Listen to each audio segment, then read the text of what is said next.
and then it goes live. Hey, everybody, we're live on YouTube all around the world, Ships at Sea. This is an Agile thing. Here it is. My name's Matt Beam. I'm Mike Markey. I'm Jeff Singleton. Rick is kind of the godfather of the show. Rick was doing a thing called Agile Chicago the Style. Agile Chicago Style podcast for a while. And then he decided he had other stuff that he needed to focus on. He was like, you guys should probably pick up the Agile Chicago Style podcast. And I'm like, I don't know, Chicago Style, that kind of sounds like a pizza to me. I don't know. I'm not sure if I really want to. And but after a while, Mike and I and then Jeff decided that does make sense. We should keep doing it. So thank you, Rick, for being the progenitor. For passing the mantle. Mm-hmm. You know, it's funny that you bring up the pizza thing because I wasn't thinking pizza. I was thinking the hot dog, Chicago style hot dogs. So I was going to have a big hot dog with all of, you know how Chicago style hot dogs, they have lots of different ingredients. Each ingredient was going to be a different Agile approach. So XP, I just never got around to doing that, and it didn't make sense after a while. Which one would ketchup represent? There is no ketchup. There is no that would be waterfall. Waterfall is ketchup. This is the thing. If you're not familiar with Chicago hot dogs, ketchup is considered a sin. It's a religious faux pas. If you put ketchup on hot dogs if you look in at Chicago. what makes up the other chunks of stuff on a Chicago hot dog, it's like the ingredients of ketchup. So you make your own sauce. I'm kind of prejudiced against ketchup all the time. I kind of feel like ketchup is for 7-year-olds. You know, eventually you mature. Yeah. But You're in It's the the thing yummy that phase. makes yucky food palatable. That's the point. That's right. Adam Carolla has a thing he calls the yummy phase, right, Rick? Where it's like kids like stuff, you know, and eventually you mature out of it. So ketchup is in that category. yeah, that might have been where I heard it. I used to listen to him a lot. Yeah, totally. Me too. He's still doing it, by the way. So, Rick, you were texting me earlier this week about the Meetup stuff, and you're like, hey, have you guys done a show on the Agile Meetups and how they seem to be not doing that well? And I said, no, we haven't done a show about that. Would you like to come talk about it? And here you are. I'm sorry to hijack the podcast thing. I never meant to do that. I was just like, hey, if you guys have talked about this, I actually want to listen. I want to hear what you had to say about it because I tend to exaggerate. If anybody listening or watching this doesn't know me, I tend to exaggerate a lot. But it seemed like every other day I was getting a message from Meetup.com saying, hey, do you want to be a leader of this group because it's going away? Yeah. And so the exaggeration there is every other day or whatever, or once a week. I actually went to prepare for this talk. I went into my my email trash, and I searched for Meetup.com emails. And I've got one from just the other day about suburban agilists. I've got one from... I missed that one. Oh. Yeah, they need a leader. October 24th, Global Agility Network. Mm-hmm. October 6th, Midwest Agile Community. Mm-hmm. August 2nd, Illinois Regional Agile Users Group, which is the oldest Agile user group in the state. And then December 14th, I've also been a part of Agile Marketing Professionals Nashville, AMP Nashville. And that was December 14th. So I know there's more than that because I was part of several St. Louis ones as well, but I couldn't find those. I don't know. Are you guys seeing this too? Absolutely, Rick. And I was telling Mike and Matt earlier that I thought this was really timely because I've been getting this plethora of emails saying, hey, you know, this Agile Meetup is losing its leader or whatever. Step up and pick it up. And I know, Chad and Jeff also closed theirs down. Although Meetup didn't send a message, Chad and Jeff actually initiated the departure. But yeah, bottom line, I've been saying pretty much the same thing you have is just a ton of Meetup departures. I would call it almost the vanishing act. Yeah, kind of. Okay, so I've got my theories, but I don't want to spill yet. Any idea why these are going away, or any idea why there seems to be, and this is just my guess, a lack of interest in community? I don't know if it's a lack of interest in community. The way that I frame this, and we've talked to some people about this on this show. If I had to memify it, I would say Agile is dead, long live agility. And memes are deliberately low resolution and incendiary. Right. The thing is, like, what I've heard people say is Agile, capital A Agile, is a marketing approach and is a way of, like, the idea of that we will focus on training and certification as opposed to helping making the connection to value delivery is not, like, leaders are struggling to understand the connection of the ROI from those things. And that's the fallout that we're seeing. And so it's not that the teams, like, companies still have the same problems, right? They need to get better at stuff. They need to get better at delivery. They need to deliver value. But some of the actors in the Agile space have, not served that need as well as they could have. And then leaders are getting sort of frustrated. And so the term Agile has become not as attractive as it was. And so that's causing all these second and third order effects, is it's what it seems like at the highest level. I might have a more mechanical reason why. Yeah. But,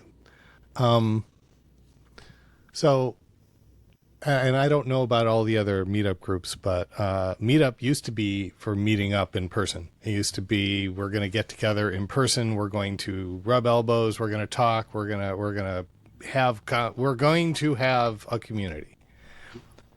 And even our meetup group, APL in Chicago, it used to be in person. And to be in person, we had to have someone to sponsor space. We had to find a venue.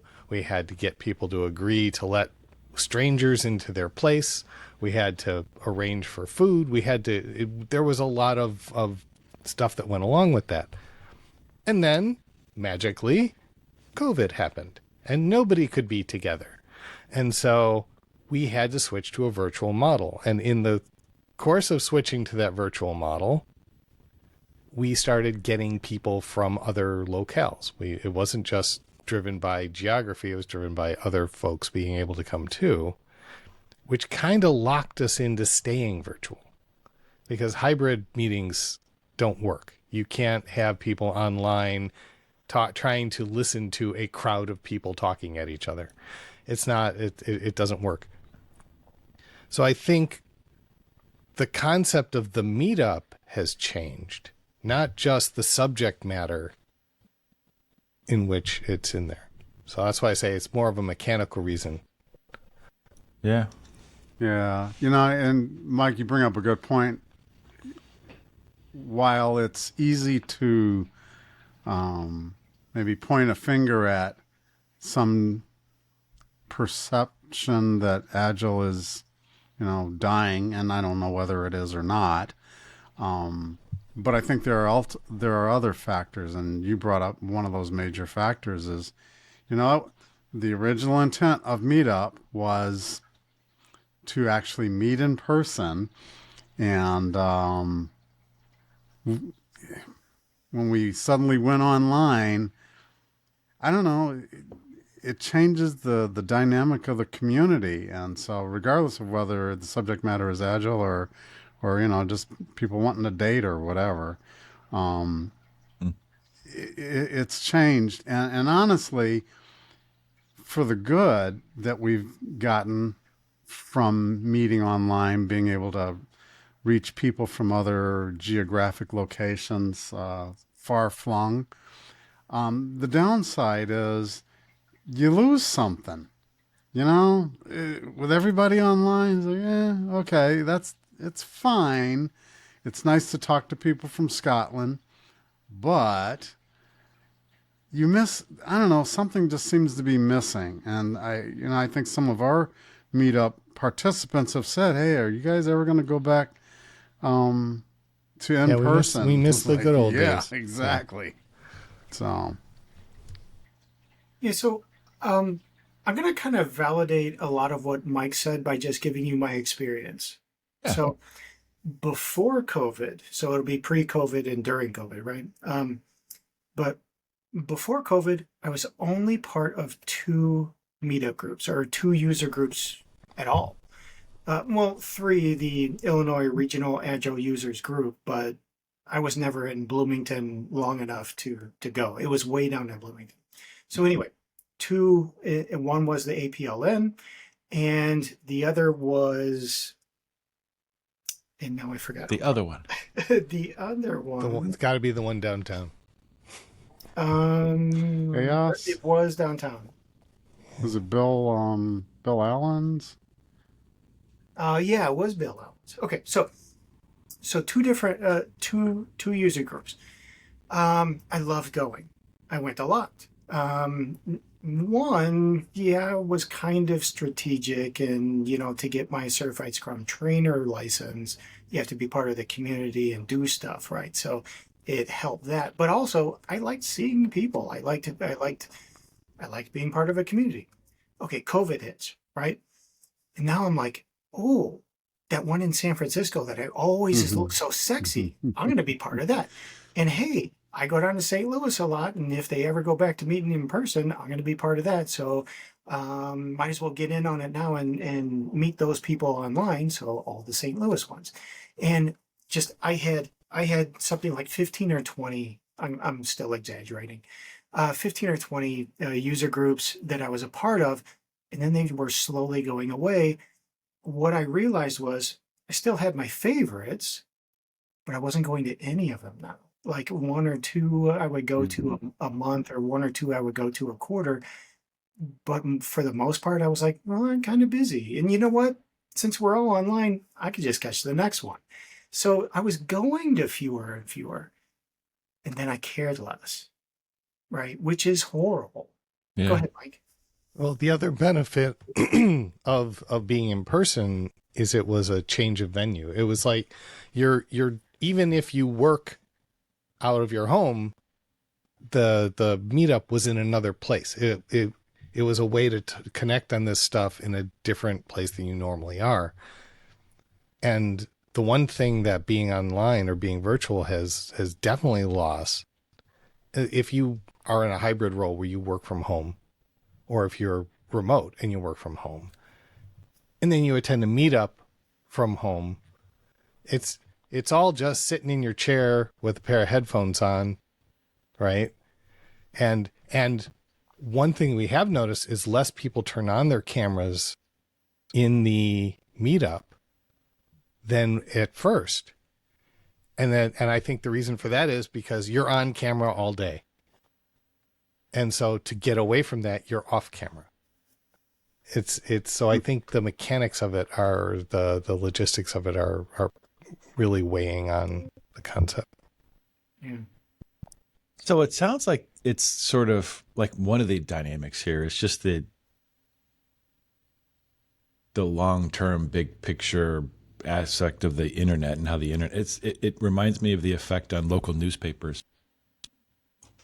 For a long time, if you were in Philadelphia and you wanted to reach people, Philadelphia people got their news from the Philadelphia newspaper because that's what was local, right? And the internet has absolutely killed classified advertising. It all went to Craigslist and Facebook Marketplace eventually. And so maybe that's kind of the similar thing. Like, who wouldn't want to go to a meetup with people from San Francisco if you're in Iowa? Nothing against Iowa, but it wasn't an option 30 years ago, right? You were going to the Iowa meetup because that's all that was, that's what was available. And so maybe I don't know what we do about that, but it feels like it's related. Like the fact that you could be in a meetup literally anywhere around the world if you're willing to go at that time. Yeah. Rick brought up another thing, and it sparked a thought in my mind. Like you, Rick, I found other meetups that, San Francisco being one of them, Austin being another one. And I thought, oh man, they're talking about stuff that I want to hear. And it was interesting, but it allowed me to be lazy frankly. So if I miss one, it's no big deal. Not because I can catch the next one, but a lot of them are recording. And so I was like, oh, I'll just catch the recording. Now that's kind of, and sometimes, if it's inconvenient, but you really want to listen in, I get that. But I think it also kind of becomes a crutch too. It's like, I can miss it. I'll watch the recording later. And so I think that dynamic has got to be at least one factor in it. So yeah, then you get the argument. Well, it's still a community. We're in the comments. Is a community in the comments, or is a community in the conversation? Right, the real time conversation. Yes, I don't know. The internet's concept of comments is really more just an ongoing troll farm. It's not. It's like you don't weigh in when you have something good to say, or hey, greatest thing ever, or awesome, that was great. But that's not helpful as a conversation. Say, oh, that was great. Or you suck, which what's missing is the authenticity. I mean, if people can be, we know from psychological studies, when people are anonymous, like you'll say in your car that you would never say to the person like face to face on the street, right? And if with your camera off or an anonymous troll, maybe like all the gloves are off. Like I'll just say whatever, and you would never do that face to face, even just on camera, right? So I think that's part of it. Driving along, my wife says something polite to an adjacent driver, and I go, "You realize both your windows are down, right?" You ever seen that meme where the dogs are like really pissed off, like barking at each other, and then they literally move 3 feet the other way, and then suddenly there's no glass between them, and now I have to find that. We'll have to insert that in this part of the show. They're the best friends. Instantly the dynamic changes, right? As soon as the Sniff each glass other's goes butt. away. Yeah, exactly. And they go back behind the glass, and suddenly they're all pissed off. Anyway. So is there a excuse me? Is there a desire to get back to the physical environment, or is that even feasible anymore? Good question. I mean, because I would love to get back and start meeting not just the people that were in the Agile community 4 or 5 years ago, but who's come along since then. Yeah. Right? I mean, are we missing those new people? Are they in the virtual environments? I don't know.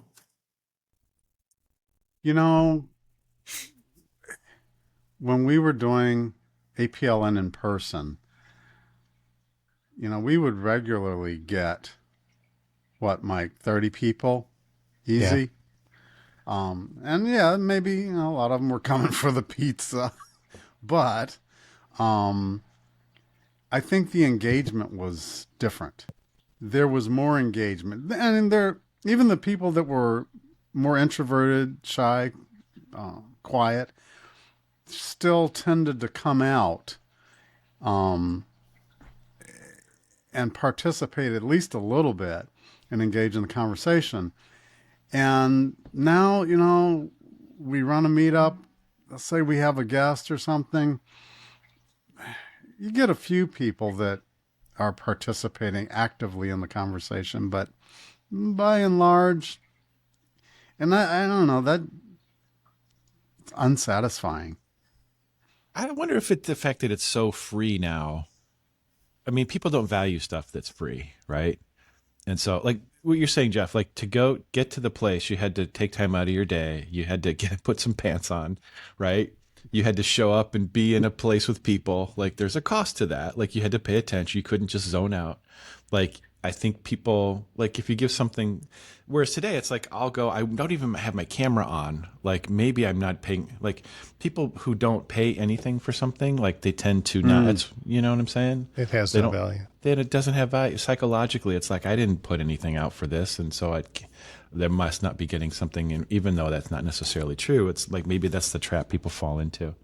Maybe you should charge money for it. I don't know. That was why Lance was a big proponent for APLN. Originally, he wanted to have he said you should charge people to come, because once they put money in, then they'll show up, for one. And second, there's perceived value there, even if it's $10. And then Yeah. we offered membership, where if you paid an annual membership fee, it was only $5. But the thing that got really hard was when people wanted to pay, we had to suddenly collect money. We had to be, oh, wait, you've only got a card. Well, how the heck are we going to do that? Right. And it became way too much of a hassle. And, then people would come and say, I'm sorry, I don't have any money. And we're like, that's okay, go on in. And it's like, we're not going to. Yeah. We've already covered the pizza. Well, then we started getting corporate sponsorship. So we got people to pay for the pizza. It wasn't coming out of the cash drawer. I get the investment thing.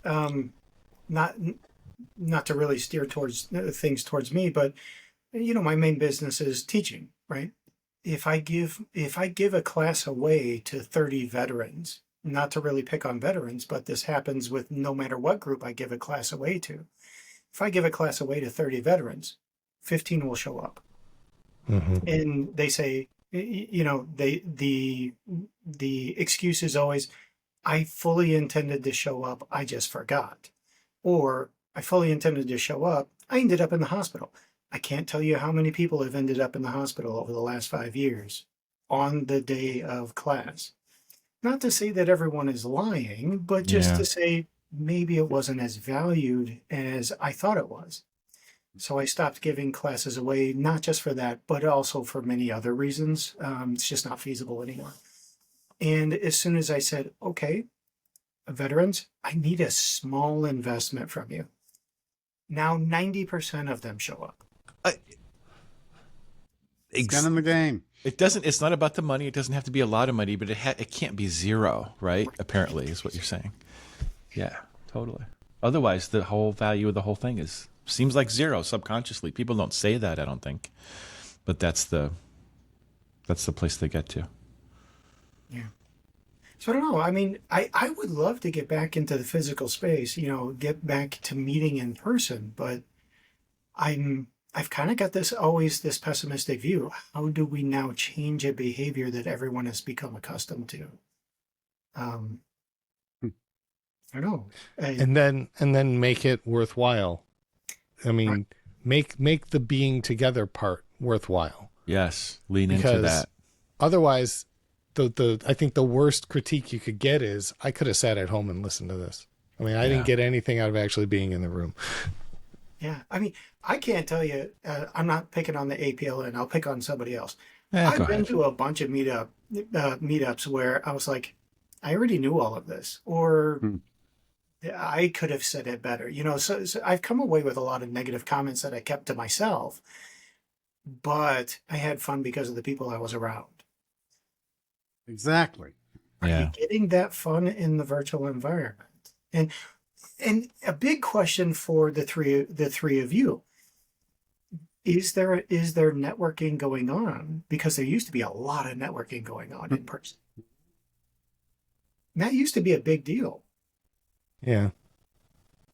I think it's still probably, if we were to return to being in person, I do think that tapping into those conversations, those face-to-face conversations, the networking, being part of that community, I think that can be recaptured. Now, are you gonna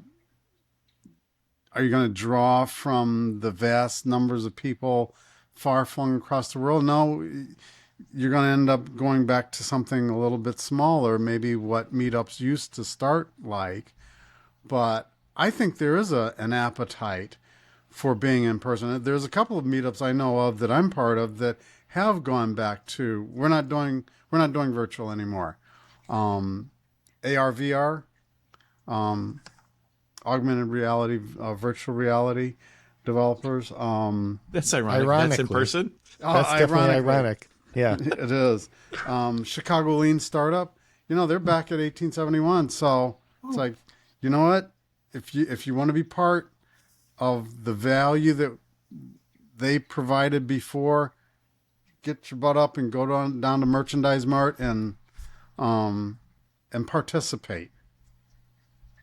Yeah, So, like Matt was saying, you gotta invest the time to go, right? We're all out in the suburbs, right? Yeah. Yeah. Far flung. So now we gotta make our way downtown. mhm. And I mean, I Dude, think it's literally been over a year since I went downtown, and I wouldn't mind doing it. I wouldn't either. I was downtown not for work. Actually, it was for work recently, and I was like, oh, this is awesome. It's a world-class city, 40 minutes from my house. I hadn't been there for years. But you're right, to get me down, like the value proposition has to be, I would lean into the in-person, like, the things we were talking about you don't get from the online. Like, I do think there's a market or an opportunity or there's something worth doing, but I think we have to, I don't think we can go back to just what we were doing before. I think we have to lean into, make it explicit. Are you tired of the virtual stuff?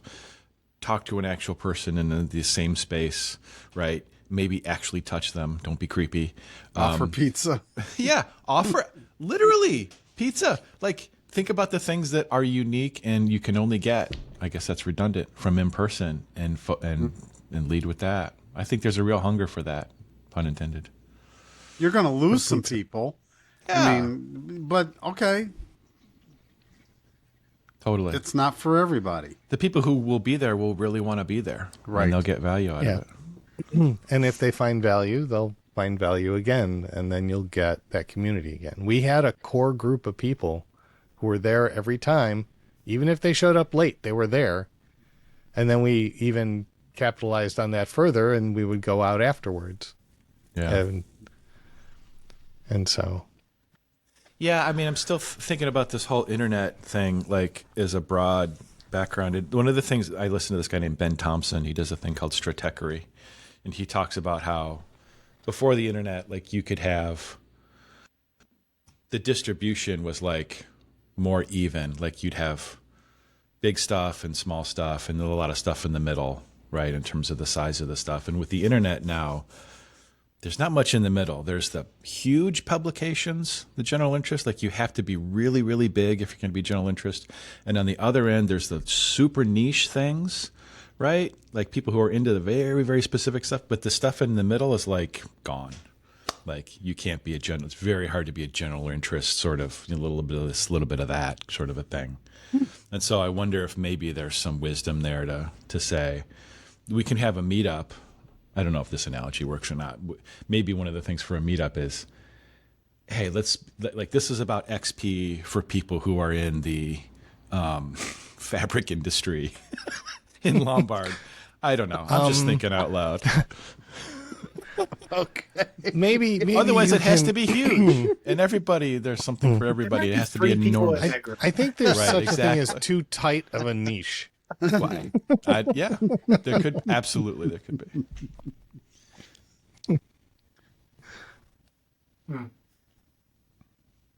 There's all the people who work for Company X. But if you just ask for hey, do you have an interest in Agile? Come get on the train for an hour and disrupt your day so that we can talk Agile. What is Agile? I don't know if that's specific enough, right? Well, Or there maybe was a the time draw- when that was a draw, right?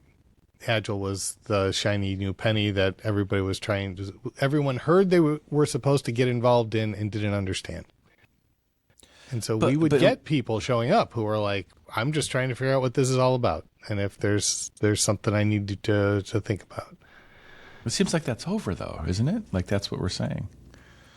Well, and no? there's a lot of negative press about it. There's enough negative press that are pushing people away and saying, look, what you were doing before is probably just fine.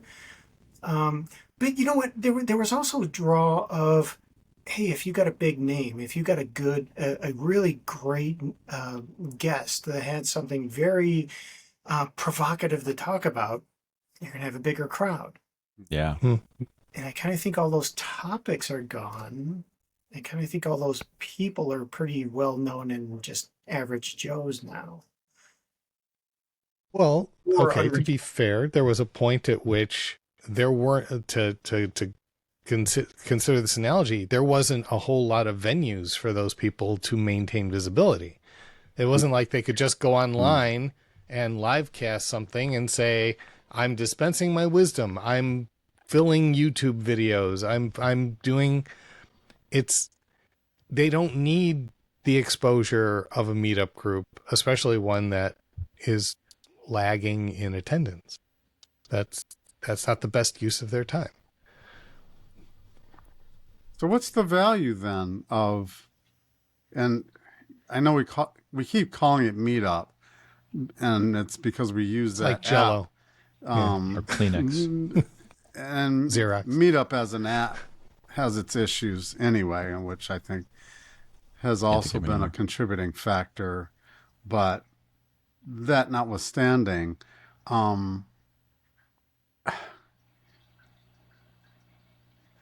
I think there are multiple uses of meetups.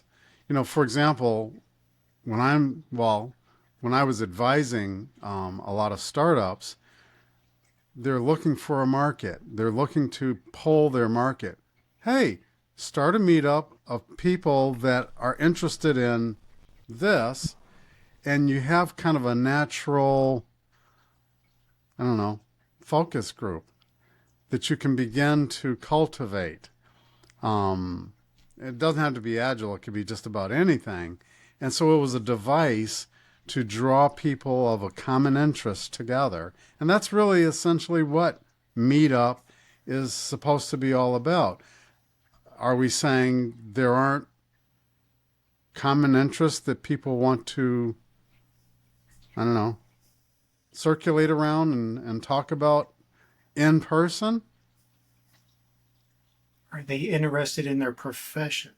Because this has a lot to do with work and your profession, right? Whereas the way I first interacted with Meetup was just hearing about it on the radio, seeing ads for it online somewhere. Radio? Really? Yeah, there used to be this thing with an antenna. Anyway, But hold on, I don't mean to. You heard an advertisement for a internet website on the the frequency modulation or amplitude modulation, the actual radio. Yeah. That's okay. So anyway, continue. yeah, so yes, but it was about socializing. It was about social groups. Like the meetup groups that I heard on the radio were volleyball. They were beachgoers. They were this. They were that, and they were having fun. Are we not having fun anymore? Yeah. Good question. Well, Great question. maybe That's the Meetup. question. Maybe Meetup was a convenient venue. I mean, Meetup worked for us because Eventbrite implied something else, right? So and there weren't a whole lot of other choices out there. Meetup had the right price. Free. It was free-ish, and then it started charging you for it. And so maybe there was something there, but I mean, is there a professional alternative to Meetup? Did one exist? Did one die? Is there still one out there? I don't think one died. Okay. That was my wife. Oh, Hi, wife. What up, wife? Yeah, I'm sure there probably was one. I've been so many startups that have come and gone, right? I bet there was at least one. then they started doing those virtual meetups like Hoova or the ones where you could go in and like be an avatar in a virtual room and walk around and talk to other virtual avatars. Yeah, but until Jeff figures out the AR VR stuff, it's like that's still weird and synthetic, right? Like we're always going to need to be like in a physical space. The other thought I had was, should it be monthly or should it be more like quarterly? If it's difficult and an investment to get together, maybe it's less frequent but more intense. Well, There you go. so here's the thing. So this I have noticed from doing user groups and groups within companies like communities of practice, if you don't have it at a regular enough cadence, then it completely falls off people's radar. They don't look forward. A quarter's too long. They won't look forward to a quarter. You couldn't do them every week. That would be exhausting, right? Yeah. So a month was kind of the sweet spot for that, especially if it was at a fixed time, fixed date, like the fourth Thursday of the month, the second Thursday of the month, or whatever that date is. For us, it was second Thursday. What that also meant, though, is we actually locked people out from attending because they had other things that happened on those same cadences.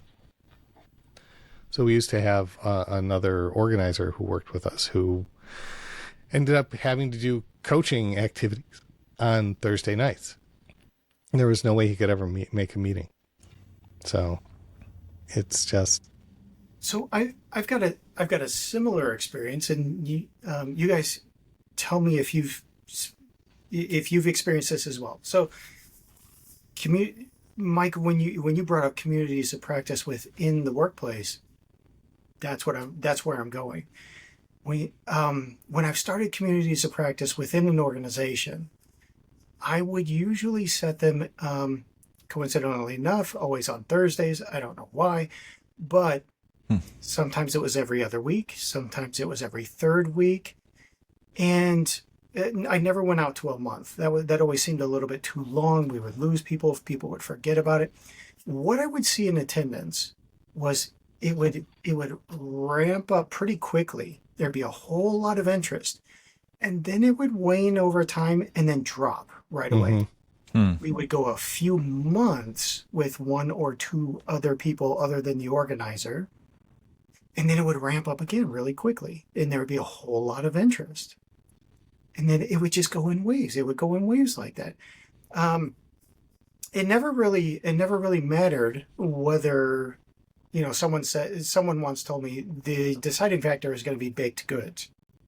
And, whether you bring baked goods, because you're all in the office, you can smell it. And everyone knows, hey, what are they doing in there? And there's a sign out front that says, everyone welcome. I'm going in there.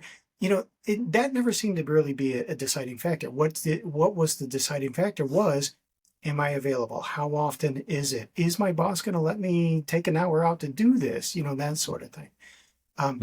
I wonder if we talk about the baked goods thing and the pizza thing, but if you're going to have people in the same space, baked goods is a factor. Like, it's not necessarily it's one of the things that brings people together, breaking bread, right?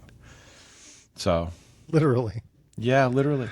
Yeah. Well, I've always said there's probably a different reason other than, hey, everybody else is doing it, why in courtship, yes, I'm going to use 1800s terms. In courtship, one of the first things that we do is go out to dinner. We eat together. Food brings people together. Mm-hmm. Hey, baked goods is as good a food as anything else, right? Yeah. People bond over food. I mean, hey, the APLN, we would go out to drinks afterwards, like Mike said, right? Yeah. Drinks are food, apparently. I mean, but we would bond over. Yeah. Well, if you do it right, they are. Yeah, if we're trying to give so on the online thing, there's a relatively synthetic exchange of information, which is good. There's advantages to it because you can do it with anybody, anywhere, anytime, right? So you can get to people and since that you'd never see otherwise.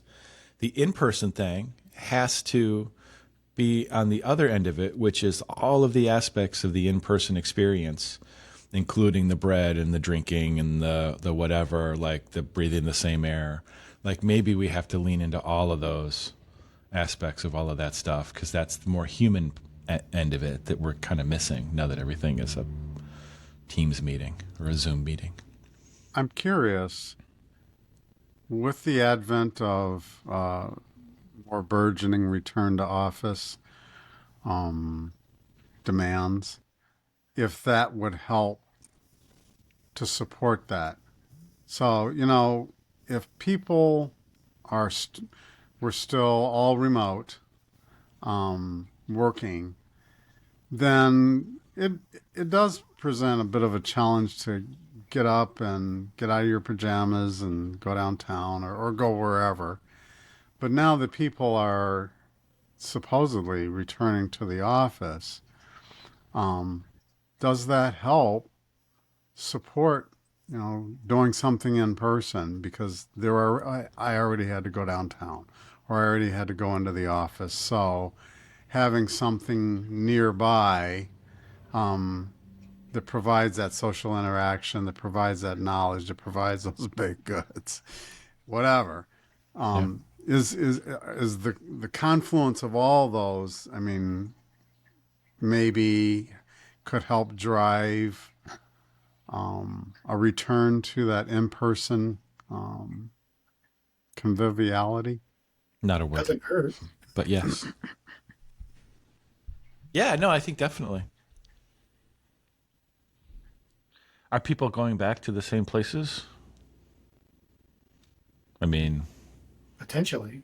yeah. I was just wondering if it changes where the venue is that we gather in physically. Yeah. So when you said they're back in 1871, the one meetup group, Jeff, Yeah, is that their space? I know what 1871 is, but is it their space they're bringing people into, or is it there's a conference space within 1871 that they're able to leverage? Like, what's the? Do you have any yeah, idea what the mechanics yeah, of that are? yeah. So there is a meeting space, a fairly large sized meeting space. I don't know, it could probably accommodate 100 people. And it is reserved for, and not only has Chicago Lean Startup used the space, ARVR has used the space, a few other meetups. And so it's I won't say it's a space dedicated only for meetups, but it is a dedicated meeting space that's been reserved within 1871. Because 1871, I mean, it's huge. It doesn't take up an entire floor. Obviously, the mart's too big for that. But it takes up a significant footprint at the north end of the 18th floor. So there is a space within the 1871 space that is available. Well, you'd have to talk to the folks that are managing 1871, but yeah, it's a dedicated space. Yeah. So I mean, if we used to say that there were plenty of downtown meetups, so we didn't need to go downtown. Mm-hmm. Like we had tried to go downtown and then suburbs, and then we go downtown again and then go out to suburbs. And because we were doing that, we were dancing around the suburban dial, like north, northwest, west, southwest, and because we were alternating downtown, then another one, then downtown, we were losing audience just because it was like trying to find a program on old time TV that kept getting preempted and moved around. Right? It's like, what day is it on now? Where is it at? What channel is it today? It's like, where'd it go?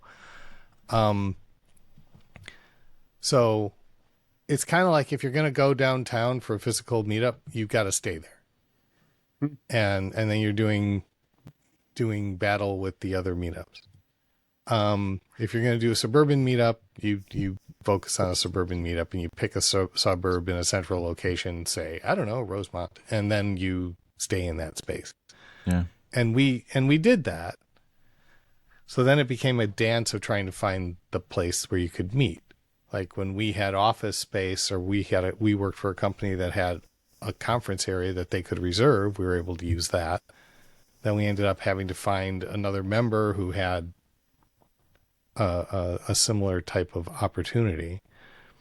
But it kind of got to the point where I think also post-COVID, companies kind of tightened up security. I don't think there's I don't think you just walk into another company space or another just as easily as you used to. We used to have all sorts of hoops we had to jump through with security to make sure that things got through. It was really bad if we had to provide lists of names and they would only let registered people through. There's a couple of times I was thinking about going to some meetups downtown, and it was like, well, because I was, at a client site or something downtown, and okay, if I'm going to go to this meetup that starts at 6, I have to go talk to security. I have to give them my driver's license. I have to make sure I'm on the list. To your point, Mike, it was pretty high friction in some cases, and there was a couple of them that I was going to go to, and I literally wasn't on the list, and there wasn't time to put me on the list, and so that was it. So, I mean, I do think there's a cost there. I'm wondering if there's a space that is, I mean, selfishly, is there a space in the train station? So I could just get on the train and take it, or within a couple of blocks. That's actually an idea. They got that great hall that nobody uses for anything. It's a little echoey. There's a little. I mean, you need a PA system and a projector. It's Here we strange. go again. I've been in the Great Hall probably 10 times, and there's been like 2 people walking through it. And Is this in Ogilvy or in Union or which? No, it's which Union. It's He's talking Union. Union. Yeah. Okay, I It's- never went because my And it's like across the street from where everybody thinks the train station is. If you go underground and come back up. But it's this huge open space that people do walk through. It's just apparently they do it when I'm not there. Yeah, I think something. I mean, maybe we could all move with a quick, easy grace into whatever sort of low friction space is. It feels like it can't be complicated, though. I think you're people. onto something, though, Matt. You know, again, Can't making be it out- easy. Make It it can't easy. be outside because we're going into winter soon. Yeah, And we totally. have 6 months of winter. But something in Ogilvy, something in Union. Maybe Because who wants to drive downtown? I mean, God, exactly. nobody No. wants to drive, I hope, downtown. And so even for folks that aren't already working down there, it would be more attractive if I could hop on the train. I mean, and then just Do it on the terminate train. right there in Ogilvy or whatever. Yeah. Just do it on the train. Oh, there you go. Well, Take yeah. over a Then car. you've got only people who are on a specific line on the train. Yeah. That's Yeah. No, but like a place where there's a bunch of I'm thinking of in the basement of Ogilvy, there used to be a thing called the French Market with a bunch of some place with a bunch of options. You could grab something to eat. You could grab some coffee, sit there. It's a big open space. Something like that would Are appeal there to empty me. shops? Are there what? Are there empty shops? It's probably got to be, right? Or a WeWork real close that has a not too expensive. I don't know. Are And they that's still it. alive? I have no idea. I think WeWork got into trouble, didn't they? Yeah, they got into a lot of trouble. There's a thing called Industrious, though. I was just working with a company that rented a space from something called Industrious. I felt like it was a WeWork competitor or a similar thing, like a co-working space. I mean, commercial real estate is cratered, is the story that I've heard. So there's got to be something available, right? There's a bunch of space available. Well, is what yeah, I'm hearing. but even somebody who has vacant space, they're not looking to open it up to a bunch of strangers to come trash it. That's Well, that's It's- not exactly the vibe. and this is not advocating trashing meetup spaces. This is No. just that's the way they look at it. That someone's Yeah. gonna break something, someone's gonna knock something over. They're gonna make a mess that makes it even less palatable to rent out. I don't think it was WeWork, maybe it was. Jeff, do you remember the service we were using in Rosemont? Like we could rent that one room. Yeah. Yeah, it definitely was not WeWork. Yeah, it wasn't WeWork, but whoever they were. And those idiots kept double booking the room. Yeah. So we would pay them money. Somebody else would pay them money. We'd all show up and stare at each other going, We had Yeah. the space first. Right. That's Yeah. hilarious. Yeah, I would keep it simple. If there's a big public space, we could just show up and, I don't know. I'm just thinking out loud. It's got to be easy to get to. It's got to be free. It's got to be. Yeah. well, Warm, It's a lot of- heated. or you've got to have a draw. You got to get a draw that will pull people in for the first one. And Well, I think it's continue both to come and. It's back. got to be Because all of that. we had Uncle Bob for the very first APLN meeting. Mhm. Who's and- Uncle? Oh, Martin. Uncle Bob That's Martin. right. He's local. It's got- Okay, we're coming up to the end of the time box. I don't know if we want to get into this topic here, but my sense is we should probably. One of my suggestions would be that we clarify that it's about agility and not politics or religion, because we could you could really get, a divide. We could divide Well, the we community. only have another week or so until politics doesn't matter anymore. Fingers crossed. Fingers crossed. Maybe. Maybe. Yeah. I Yeah. don't know. It feels like whatever way it happens, like there's anyway. This is not my whole point. Is this is not the point? Because we could. Then why did you go there? Because people talked about Bob Martin and why he's anyway. I see. 4 minutes left. Anything we want to get to before we're coming up to the end of the time box? Anything Miss else? the olden days. Yeah. I guess that's what that was the whole impetus was.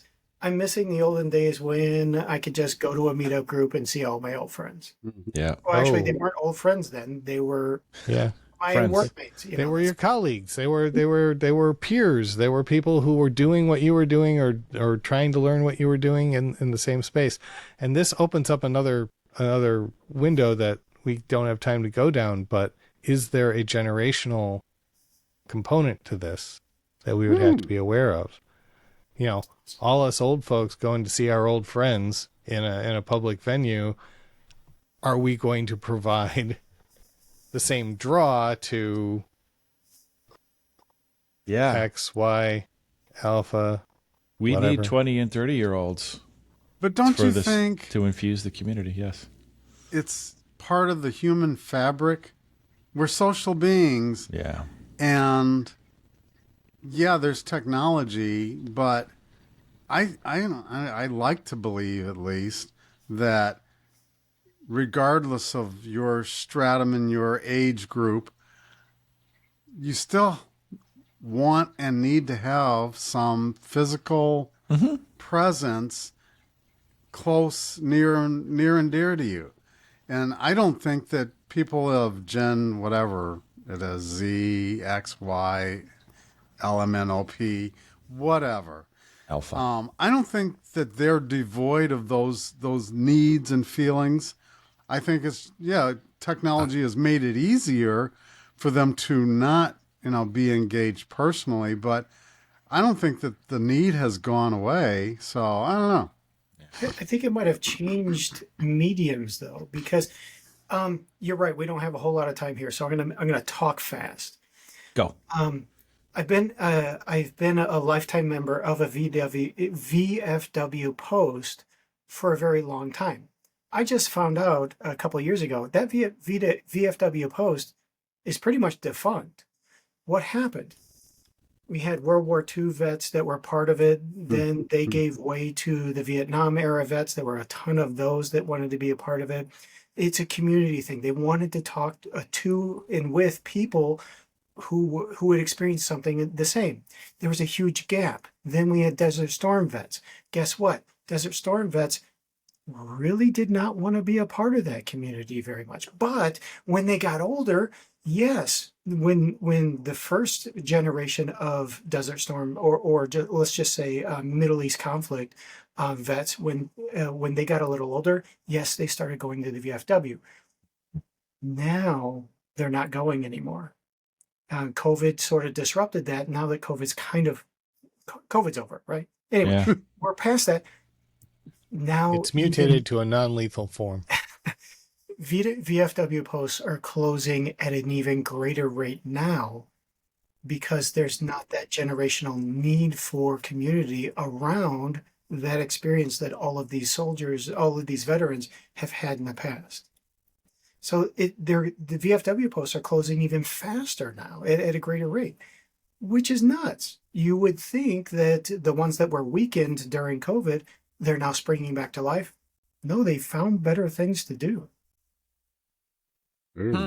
Okay. So well, I'm glad is we Meetup- solved it. Is Meetup no longer the thing? That's the question. There's a lot What of would it be? parallels there. Yeah. That's Well, hey- it. We have to start another war. Agile versus what? I don't know. Let's pick a new enemy. This conversation is over. I feel like this has been an Agile thing, and I've definitely been Matt Beam. I've definitely been Mike Markey. I'm not sure who I am, but I've been called Jeff Singleton. I guess I'm Rick Waters. Awesome. Thanks for coming back, Rick. Let's talk again soon. And that's all the time we have. Thanks, everybody, for tuning in. 3 people on the live stream now. Three Great people. to see you, Rick. Great to see you, live stream people. Thanks, everybody. See you next time. Bye. Bye-bye. Bye.